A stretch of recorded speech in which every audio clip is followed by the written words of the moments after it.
Okay, today we are very happy to have Dr. Elizabeth Newman to give our 1W-MINDS seminar today. Dr. Newman now is an assistant professor at Emory University, and before that, she is also a postdoc at Emory University.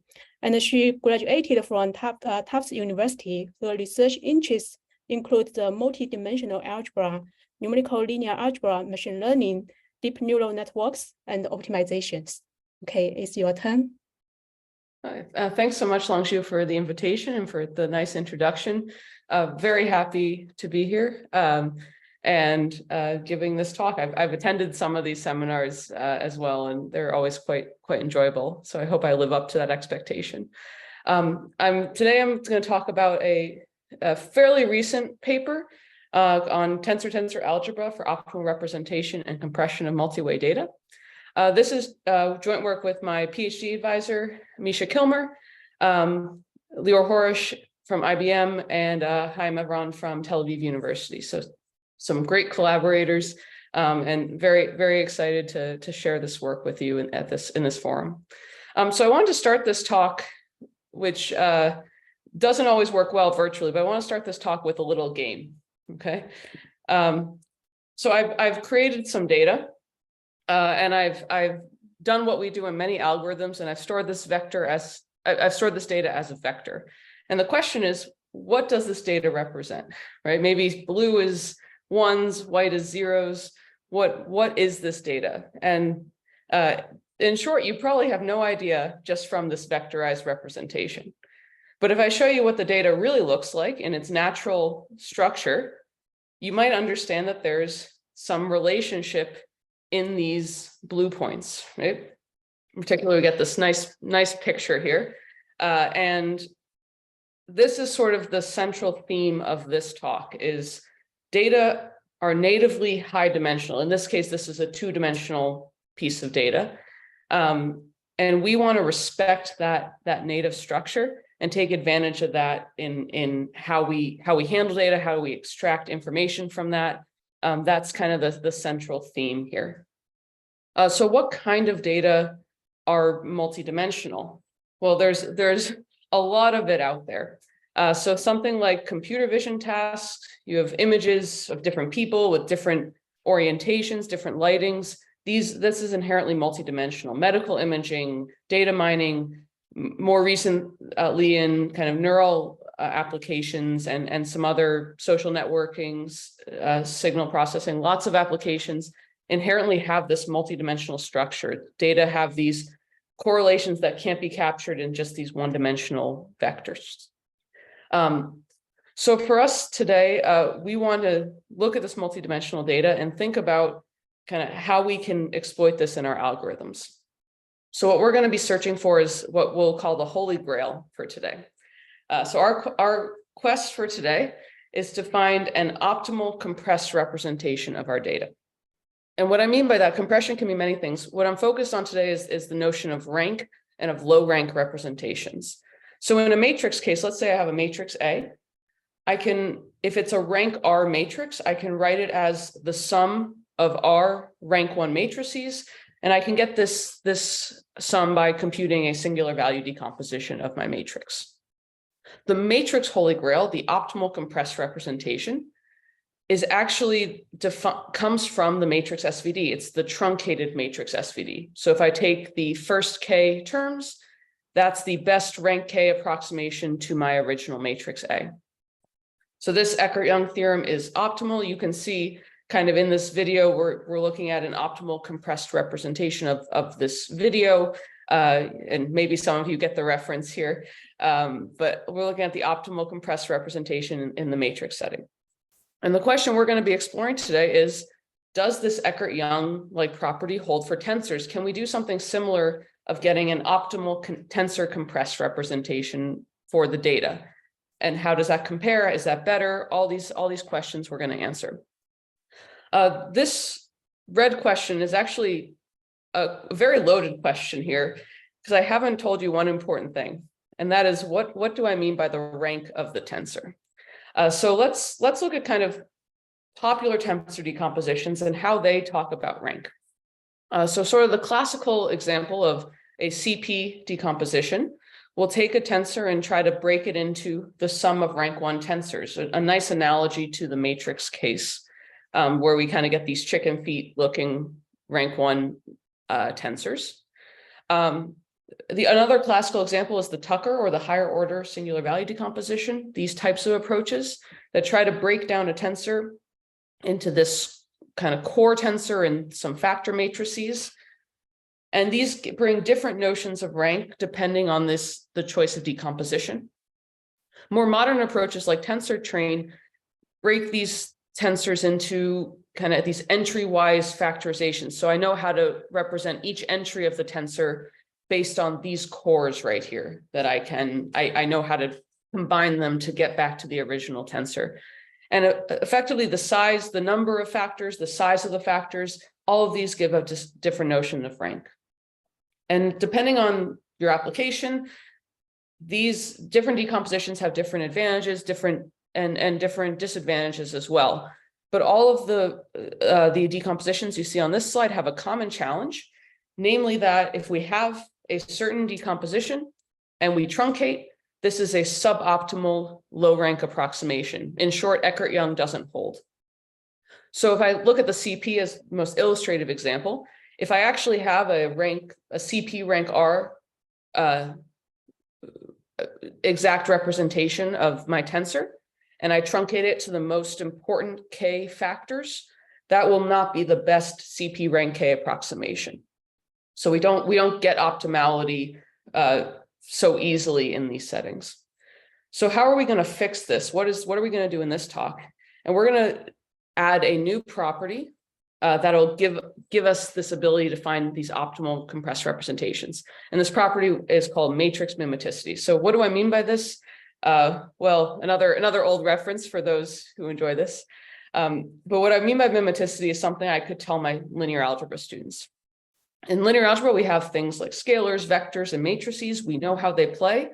We want to have analogies to these in a high dimensional space. So mimeticity, we want to mimic the behavior of these linear algebra objects. So what we're going to do is when we add a third dimension, tubes are going to act like scalars in our space. These lateral slices will act like vectors. This is kind of like a matrix turned into the screen here. And these tensors, or this kind of cube of data, will act like matrices in the following sense. Matrices are linear operators. They act on vectors. Tensors are t-linear operators. They're going to act on lateral slices. So what do I mean by tensors operate here? So this is kind of the central piece of the talk is this thing called the star M product. It's actually a family of tensor products. So I'll walk you through this definition in kind of a procedural way, and then motivate some of the algebra that underlies this whole product here. So let's say I have two tensors, A and B, of compatible sizes for multiplication. Compatible here means the first two dimensions match the way matrices do for multiplication, and the last dimension is the same. We'll call that last dimension n. You can see that in this kind of cartoon illustration here, that if I look at the first two dimensions, if I pretend there's no third dimension, I could multiply A and B like matrices, and the third dimensions are equal here. Okay. We also have to give ourselves some invertible matrix M, and then we define the star M product as follows, kind of again in a procedural way. The first thing we're going to do this A times B is we're going to first form this A hat and B hat. And when we do this, we say we go from the spatial domain to the transform domain. We do this by applying our matrix M along that third dimension. So sort of like you have left and right matrix multiplication, we now have matrix multiplication along that extra dimension. That's how we apply that M to both A and B, form the A hat and B hat. When we do this, we say we go from the spatial domain where the data live to this transform domain where we think about these tensors now as being just stacks of matrices, completely decoupled along that third dimension. So you can think of M as, say, a discrete Fourier transform, and in this transform domain, each matrix here corresponds to a different frequency. So they really shouldn't talk to each other. They should be kind of separate things in this transform space. When we're in the transform domain, we then actually do a multiply, where we multiply kind of matching slices of our tensor. And this is something we can do in parallel. There's no communication across that third dimension. Once we do the multiply, we return to the spatial domain by applying this M inverse again along that third dimension. And from this kind of procedural approach, we get tons and tons of mimetic properties. Namely, we get a notion of rank I'll talk about later that's consistent with linear algebra. We get transposes, we get orthogonality, kind of all the properties you want. We have kind of natural analogies in our space. Okay. I want to stick with this for a little bit to show you what's going on with the spatial and transform domain. And then I'll get into the algebra a little bit as well, what's going on under the hood. So let's say I have some data on the left. That's a video, and we're seeing frames of the video that change over time. So this third dimension is time. And what you're seeing below is I picked a few points, and I'm looking at the pixel intensities as I move through time here. So you see, for instance, the yellow is kind of in the background of the image, so the intensity doesn't change too much, but the blue and the red are on the road. So you see kind of different intensity changes as the cars go through those points, pass through those points. So that's what the data look like in the spatial domain. If we were to move to the transform domain using, say, a discrete cosine transform, so kind of the real analogy of a discrete Fourier transform, we see that we get most of this kind of background information in the first frontal slice here, and then we're getting different frequency information that's capturing kind of how those cars are moving in the video, capturing the movement here. And you're kind of seeing that in, again, the intensity. Most of the intensity goes to this first slice here. If I zoom in on kind of the later slices, you see some different behavior, namely the yellow one stays kind of flat because it's in the background, and we get some notion of movement in the blue and red points. Okay, so we're just representing data in the two spaces, but we might be able to see different features in those spaces. So that's kind of the data perspective. But back to the star M product and kind of the algebra under the hood. What's another way to look at it? We looked at it here from a procedural standpoint of apply M, multiply, apply M inverse. We can also look at the star M product from more of a linear algebra perspective, where I think about my tensor as kind of a matrix of these tubes. And I think about the star M product as just multiplying a row of tubes by a column of tubes to get my next entry. And the way I multiply tubes is just like you would with matrix multiplication. So you multiply and add, but under the hood is just all this kind of Tubal multiplication, multiplying two tubes with the star M product here.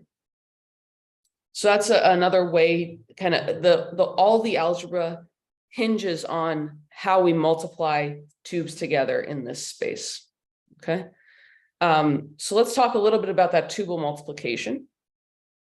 So if I have two tubes, A and B, and I want to multiply them together, I can write this equivalently as post-multiplying kind of a vectorized version of this tube A times this particular matrix, this structured matrix R of B. Okay. So Tubal multiplication is really dictated by the structure of this matrix. So if I pick, for instance, M to be the identity, then my structure is just a diagonal matrix. So effectively what the star M product would mean is a pointwise product. I just would multiply each entry together and do nothing else.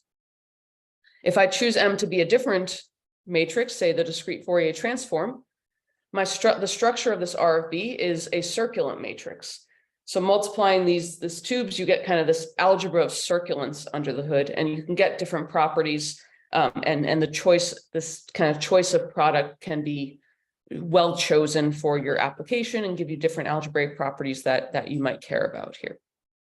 Okay. And just to kind of show you that this keeps going, the algebra, all these algebraic analogies hold. If I look at, say, a tensor times a lateral slice, this is again analogous to a matrix times a vector. I would expect to do sort of the equivalent of a linear combination of the columns of A.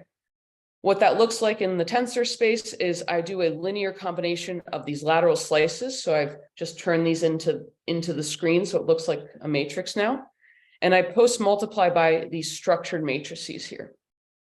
So effectively, a t-linear combination is no longer just scalar multiplication and adding these things together, but you actually are getting these kind of weights that come from a matrix itself. And you can capture some invariances, capture a lot of behavior that you might see in this kind of two-dimensional structure that you would lose if you didn't respect the structure here. So that was a lot of algebra, but there's just, I wanted to show you just how beautiful this can be when you have these algebraic notions and you kind of build on this foundation here. But let's get back to our quest. Our quest is to find optimal compressed representations. How does this algebra allow us to do that? Okay. So first thing is we need a notion of how we can even talk about compression. What is the rank in this case? So let's start with this tensor SVDM, so the t-SVDM.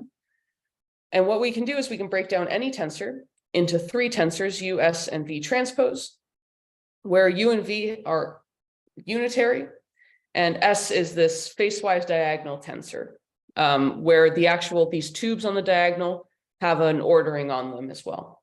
Again, collapse this, get rid of that third dimension. These are exactly the properties you'd expect a matrix SVD to have. We have the analogies in this high dimensional space. From this t-SVDM, we can use this as a rank revealing decomposition, and we get the rank of the tensor, which we call the T rank, is the number of non-zero singular tubes. So effectively, I'm writing my tensor A as the sum of T rank 1 tensors.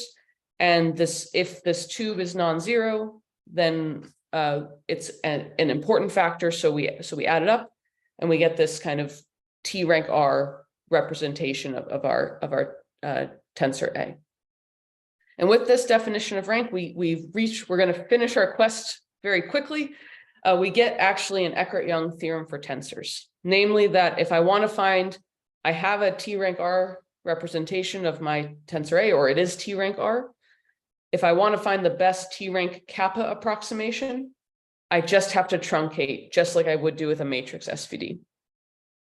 So that's kind of beautiful, and that really comes because we have this ordering that we know exists on these tubes here. So instead of proving this, I want to show you the algorithm, and I think that'll convince you that this result makes sense. So let's say I have a tensor and some transformation M, and I'm also have a truncation parameter kappa.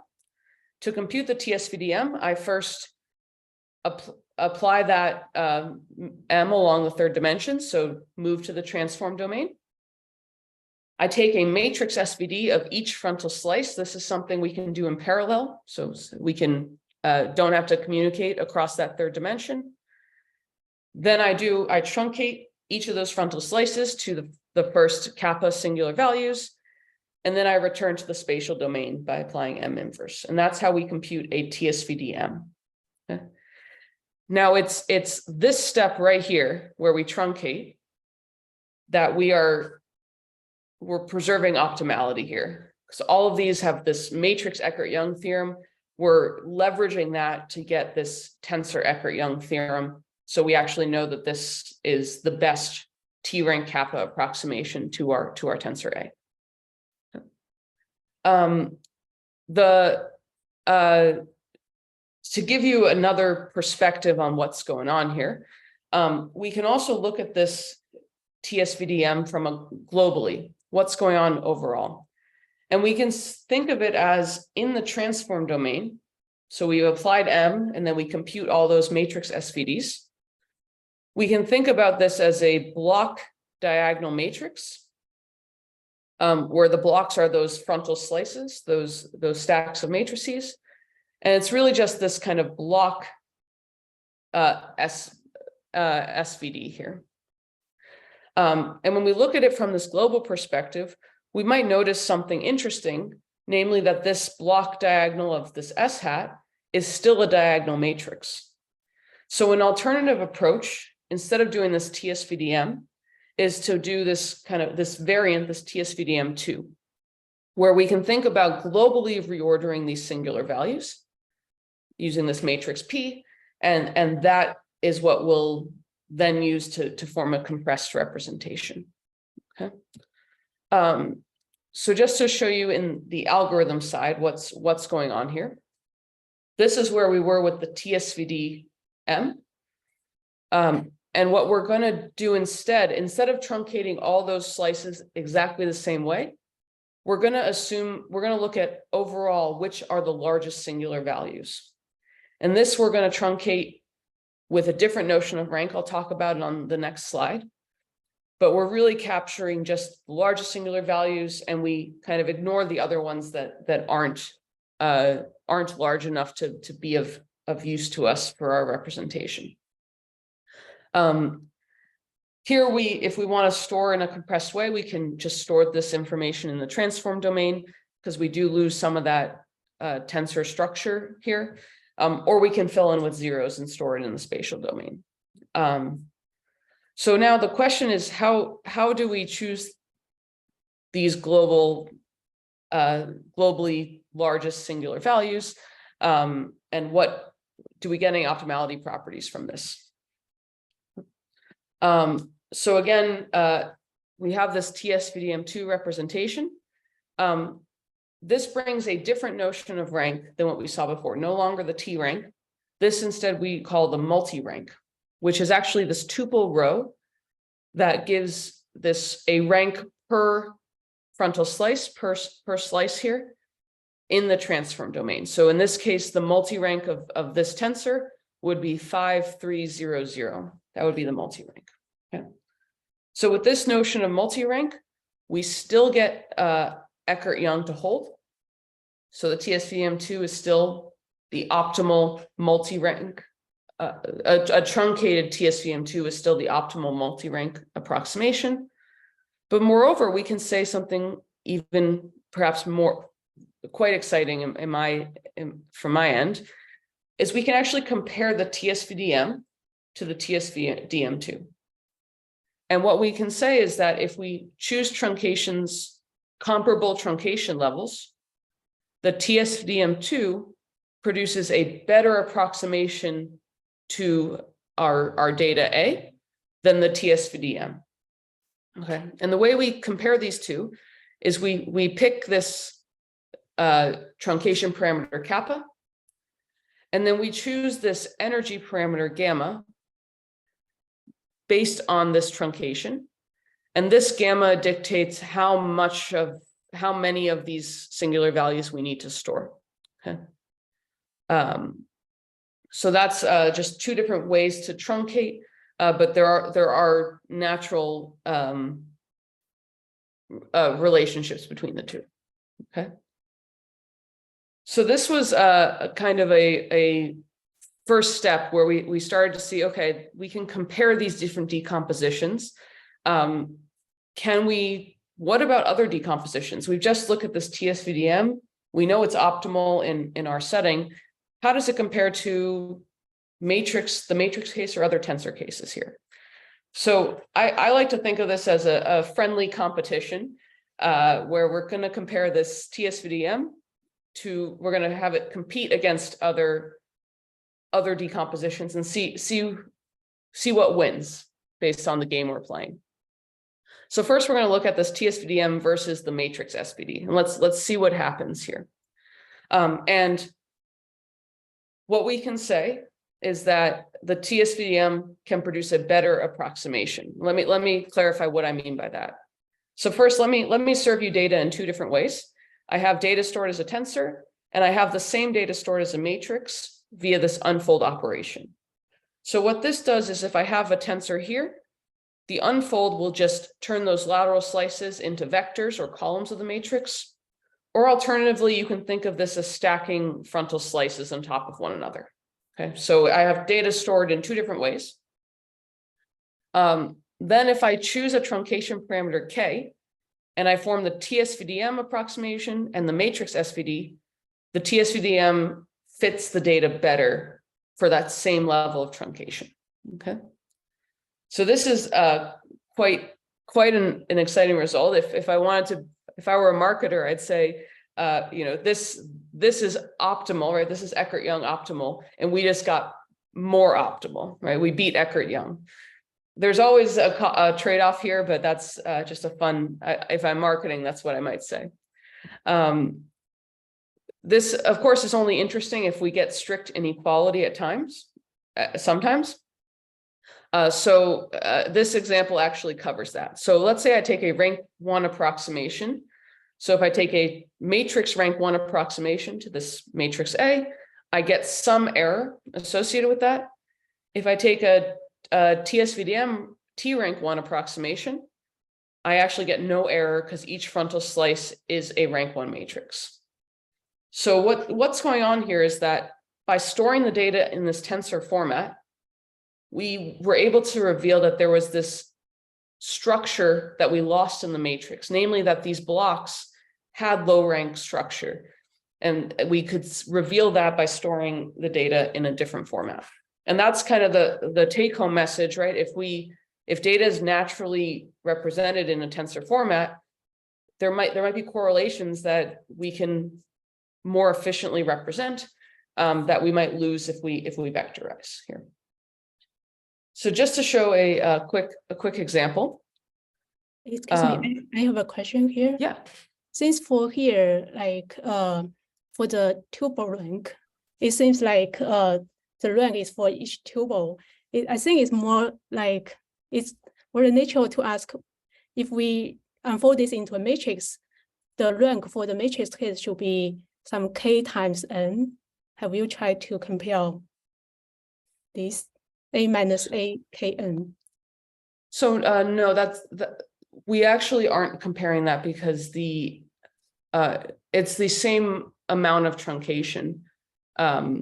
So it's really just, did we store the data as a lateral slice or as a vector?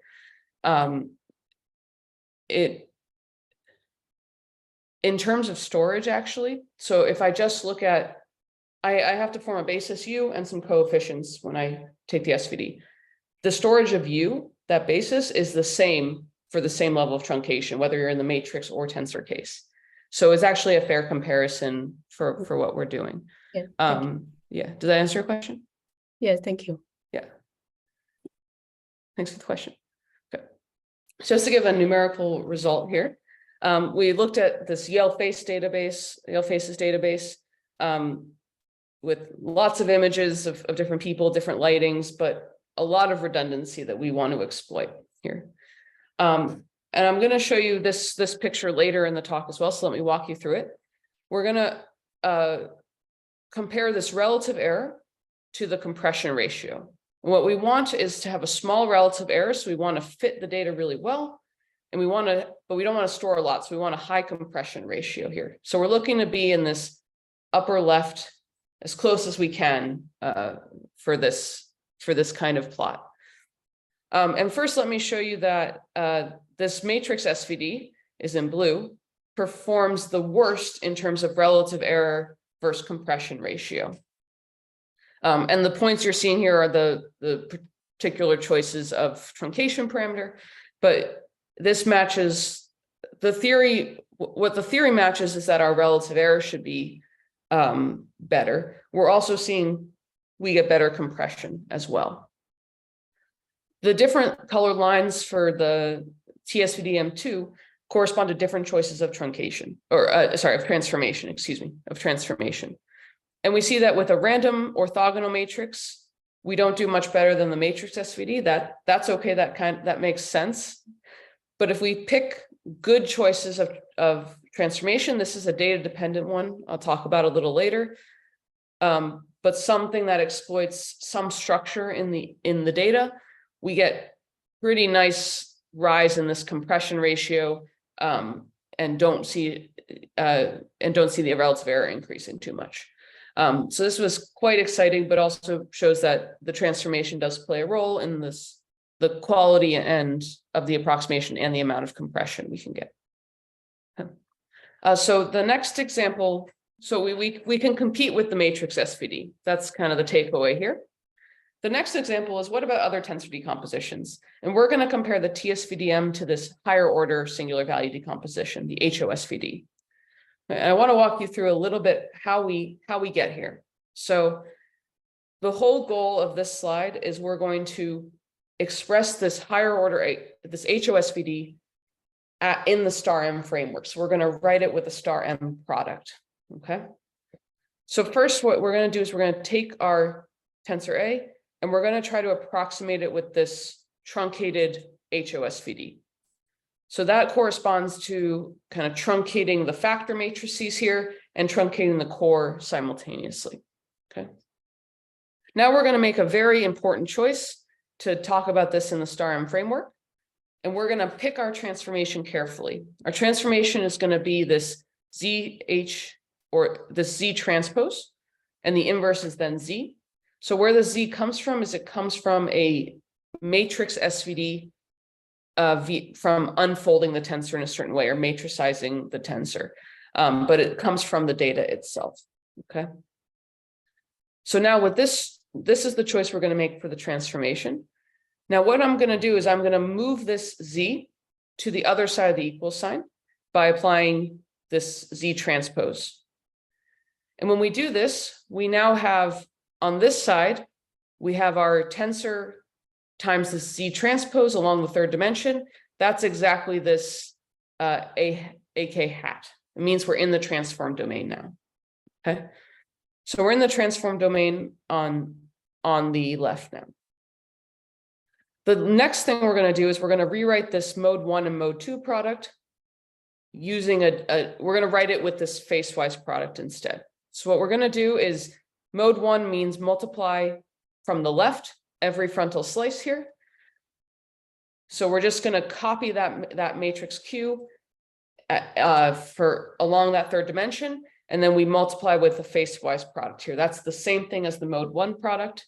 We do something similar for the mode 2 product here. And we're going to call this kind of blue and this magenta tensor, we're going to call that Q hat and W hat. So we're defining these tensors to be structured this way. Okay.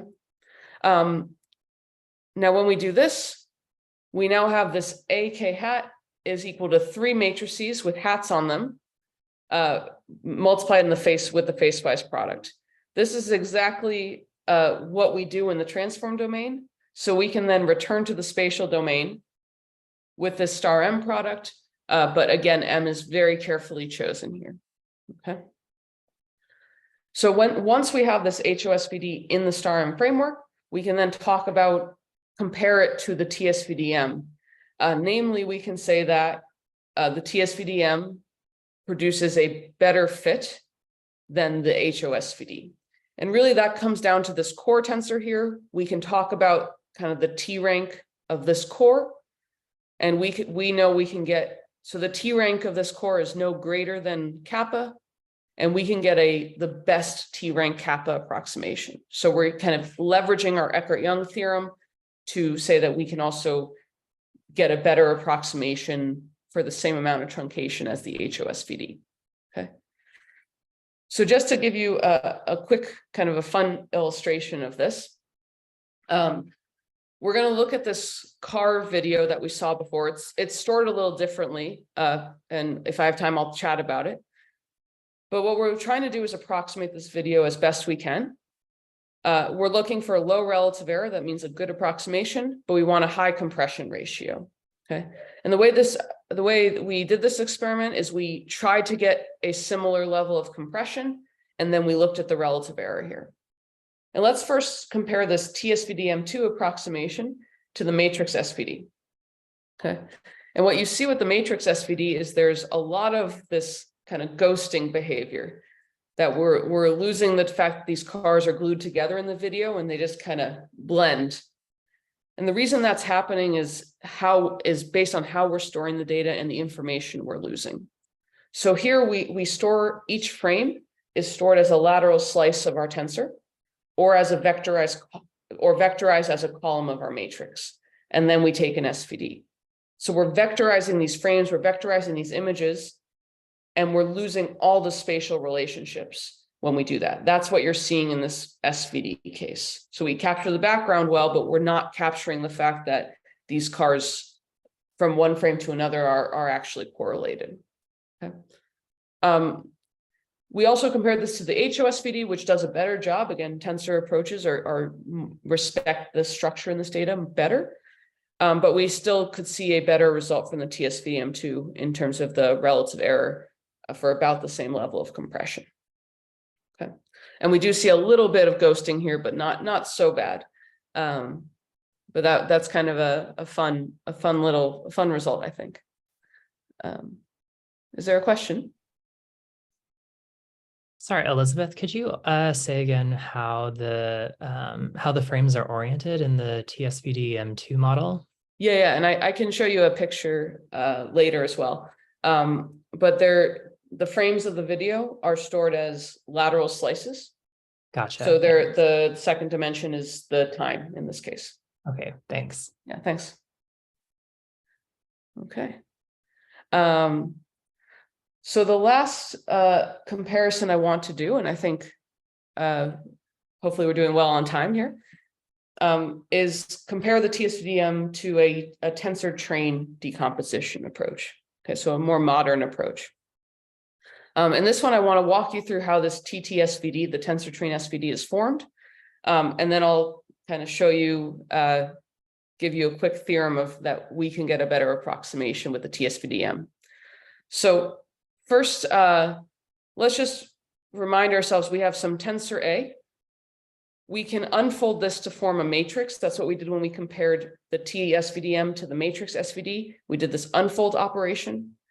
And we're going to take an SVD, a matrix SVD of this unfolded tensor. Okay, so that's when you see U, sigma, and V, that comes from this unfolded data. Okay, so for the t-SVD, the first thing we're going to do is we're going to unfold and take the unfolded tensor and transpose it. So kind of think about those, transposing those frontal slices and then stacking them side by side. Okay. We're then going to compute a matrix SVD of this, which comes exactly from the matrix SVD that we saw earlier in an earlier slide. And we're going to get kind of this V is going to be, we're going to truncate to K. We're going to get this basis V on one side and these coefficients on the right. And I've organized the coefficients so you see kind of the coefficients corresponding to each frontal slice of your tensor. Okay. Again, this is all matricized, but just illustrating it, keeping the tensor shapes. The next step of the t-SVD is we take those coefficients and we vectorize all those frontal slices. So we completely change the shape here. Okay. That's the next step. And then once we've done that, once we've completely changed the shape, we take another matrix SVD of that reshaped tensor, reshaped matrix there. Okay. So we take the t-SVD for third order tensors, takes a matrix SVD, reshapes a matrix SVD, and then we're done. And the only thing we have to do is store everything in these cores. So the cores you saw earlier, it's just kind of a notational convenience to store everything this way. So putting this, let's get back to the competition, right? How do we compare to the t-SVD? Well, if we pick the truncation appropriately, we get a better approximation. And this really hinges on the fact that we got a better approximation than the matrix SVD. So we kind of start with that same matrix SVD. We know we can get a better approximation for the same level of truncation. And the t-SVD will just truncate further, so it can only get a worse approximation going forward. Where the t-SVD can really shine is compressing really high dimensional data, more than third order tensors. So what we're talking about here is approximation quality, not level of compression. That's what we're from a theoretical standpoint here. So just to show you some results with this, we looked at some hyperspectral data. So you're seeing a bird's eye view of some region shown at different wavelengths. So I'm just showing you a few wavelengths here. And we're going to store these wavelengths as frontal slices of a tensor here. So not lateral slices, these are actually frontal slices here. And And I want to show you kind of that relative error to compression ratio result again. A little bit of a more complicated plot, but let me walk you through what's going on. So first we have our t-SVDM2, and we're going to use that data-dependent choice of Z for this case. And we're going to compare it to the matrix SVD. Again, we want to be in this upper left region. That's the goal here. And you're seeing, again, this t-SVDM is going to be outperforms the matrix SVD. That's not a surprise from our results. The colors here correspond to the choice of truncation. That's what's kind of gluing all of these experiments together. So when you see the matching color, that's sort of where the theory is coming into play. We then looked at the HOSVD for a particular choice of ranks that we would use there. And again, we saw some nice, better results with the t-SVDM2. Of course, the HOSVD, we have 3 different choices to truncate this. But if we try all of them, we can get much closer to this line, but we still don't cross it, okay?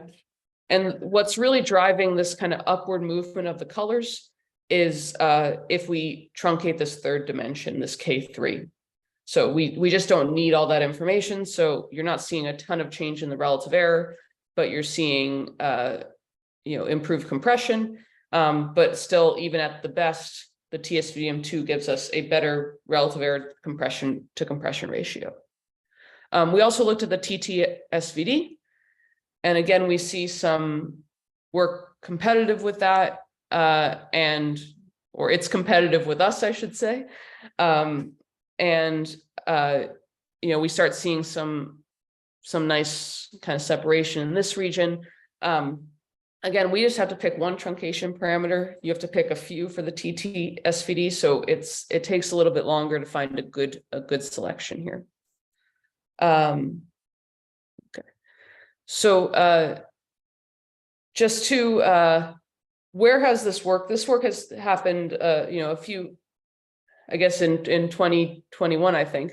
So it's been a little while. What has been done with this kind of algebraic structure? So I want to highlight a few things. Not everything is my work, but I just want to highlight a few things that have happened since this paper, or kind of concurrently with this paper.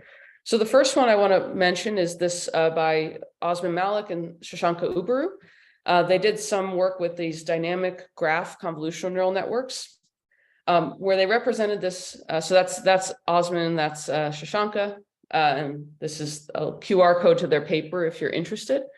So what they did is they have these kind of graphs that have the same kind of node structure, but the edges can change over time. The adjacency can change over time. And what they're doing is they're storing that adjacency all those adjacency matrices as a tensor and trying to learn how those correlations, how those relationships evolve in time. This is the dimension on which they're going to act. They're going to apply the transformation.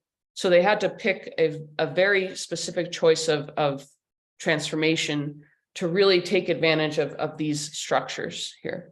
But that also hinged on this kind of optimality, and they could get some really nice results on some a variety of data tasks. One that stood out to me was they did some modeling of COVID networks, sort of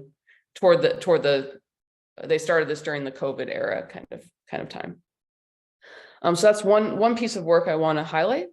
Another one I want to highlight is using these kinds of tensor-based approaches for omics data in this biology application. So this is done by Uriah Moore from University of Tel Aviv. He's a PhD student, fantastic researcher, does some really awesome work.